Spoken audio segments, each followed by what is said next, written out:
O homem é aquilo que ele pensa. Saúde, felicidade e abundância através do domínio do pensamento. De James Allen, segunda edição e quinta reimpressão em 2020. A mente é a força mestra que molda e faz, e o homem é mente, e sem cessar maneja a ferramenta do pensamento. Com ela forja o que deseja e cria em profusão alegrias e males. Pensa em segredo e tudo acontece. Seu ambiente não passa de seu próprio espelho. Prefácio. Este pequeno volume, resultado de meditação e experiência, não tem a pretensão de ser um exaustivo tratado sobre o tão debatido tema do poder do pensamento. É antes mais sugestivo que explanatório, e seu objetivo é estimular homens e mulheres a descobrir e a perceber a verdade de que eles são os construtores de si próprios.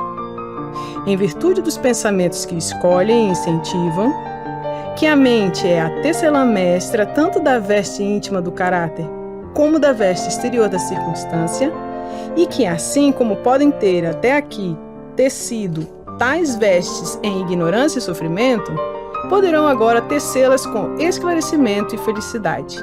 James Allen.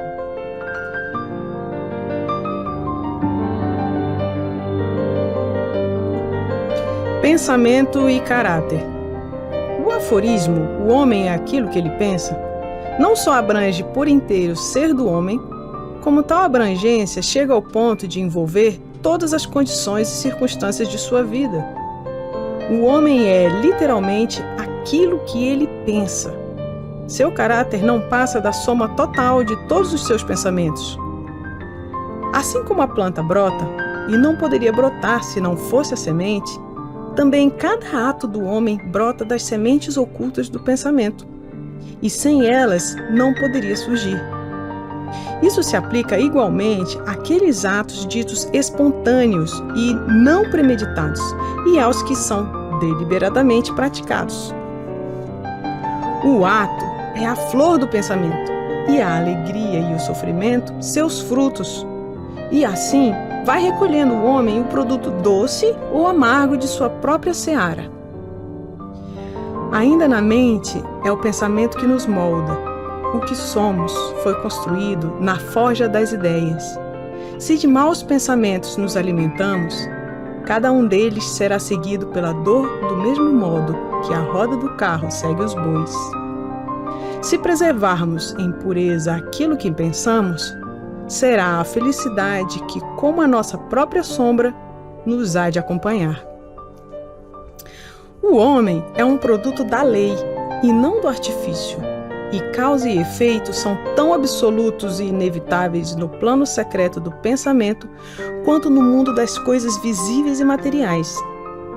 Um caráter nobre, à semelhança de Deus, não é algo que se possa atribuir ao favor ou ao acaso, mas é sim o resultado natural de um contínuo esforço de reto pensar, o efeito de um prolongado anseio de associação com o pensamento de Deus. Um caráter ignóbil e bestial, pelo mesmo processo, é o resultado de um constante acolhimento a pensamentos vis. O homem por si mesmo se faz ou se destrói. No arsenal das ideias, forja as armas com que ele próprio se destrói. Molda também os instrumentos com os quais constrói para si mesmo paradisíacas mansões de alegria, força e paz. Pela escolha acertada e pela legítima aplicação do pensamento, o homem ascende à divina perfeição. Pelo abuso e má aplicação do pensamento, ele desce abaixo do nível do animal. Entre esses dois extremos se encontram todas as gradações do caráter, e o homem é quem as modela e controla.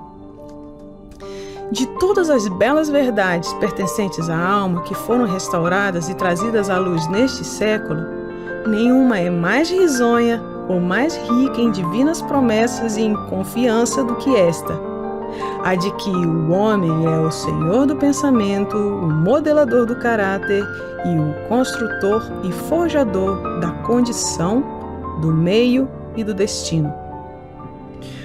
como um ser dotado de força, de inteligência e de amor, e senhor de seus próprios pensamentos, o homem tem nas mãos a chave de todas as situações e encerra em si mesmo o elemento transformador e regenerador por meio do qual pode fazer de si próprio o que quiser.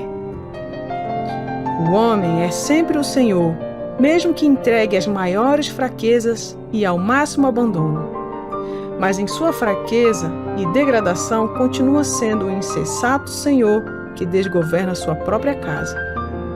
Quando ele começa a refletir sobre o seu estado e a procurar diligentemente a lei sobre a qual foi criado, começa a se tornar um senhor ajuizado, capaz de dirigir com inteligência suas energias e a ajustar seus pensamentos visando a fins frutíferos. Esse é o senhorio consciente que o homem só atinge quando descobre dentro de si mesmo as leis do pensamento. Descoberta essa que é inteiramente uma questão de aplicação, autoanálise e experiência. Só através de grande procura e mineração é possível encontrar ouro e diamantes, e todas as verdades ligadas ao seu ser podem ser encontradas pelo homem se ele explorar em profundidade a mina de sua alma.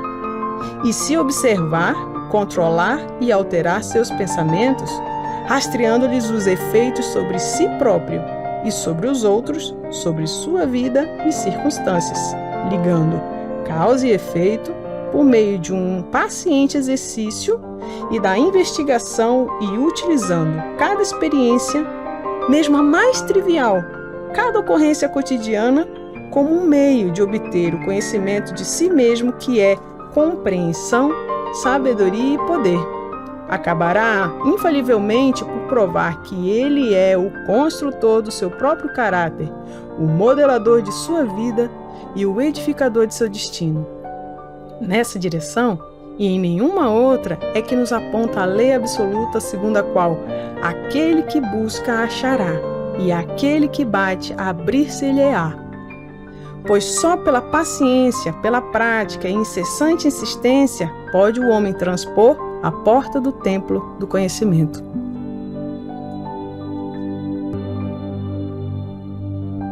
Efeito dos pensamentos sobre as circunstâncias. A mente do homem pode ser comparada a um jardim cultivado com inteligência ou entregue ao abandono. Quer o cultivem ou o abandonem, forçosamente brotará. Se nada de bom nele for semeado, mas sementes de ervas daninhas se espalharão em abundância e continuarão a multiplicar-se.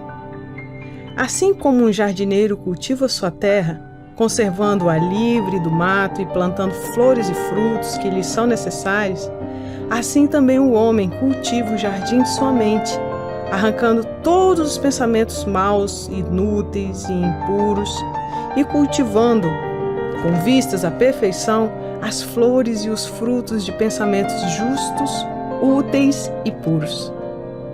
Adotando esse processo, mais cedo ou mais tarde, descobriremos que somos o jardineiro-chefe de nossas almas, o dirigente de nossas vidas.